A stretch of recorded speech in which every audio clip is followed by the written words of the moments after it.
Well, new at 5, while all eyes are on the LA fires and the long road to recovery, in Monterey County, the community of Pajaro is still recovering from a massive flood there in 2023. As KTVU's Mark Sayer reports, more financial help arrived today, but some people believe the town may never fully recover. From the outside, a look down Main Street in Pajaro, and it may seem like everything here is back to normal. But come inside the Mi Rancho restaurant, which has been run by the same family for 30 years, and the owners will tell you Pajaro is still a community which is very much hurting. She's saying that she's in debt still because she had great losses and hasn't gotten no help. And the business was really slow because of the flood. It was March of 2023 when a levee holding back the Pajaro River burst, sending floodwaters through the community. Residents were evacuated in the middle of the night.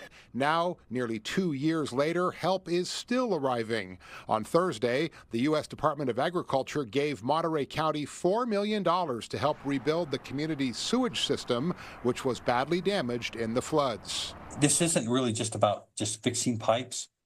It's an issue of equity for a community that's been facing a lot of neglect. Pajaro is a community of 2,800 people where 88% of residents primarily speak Spanish. And residents say that is part of the problem, just the simple ability to access government programs to help with the flood recovery. My parents are older, and they're not the only ones. There's a whole bunch of people like my mother that show the receipts.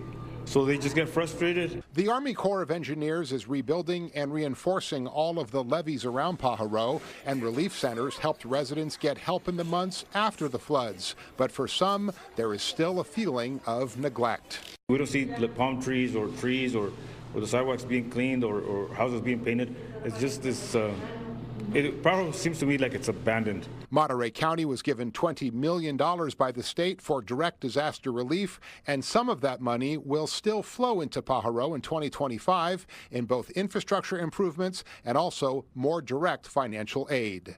Reporting from Pajaro, Mark Sayer, KTVU, Fox 2 News.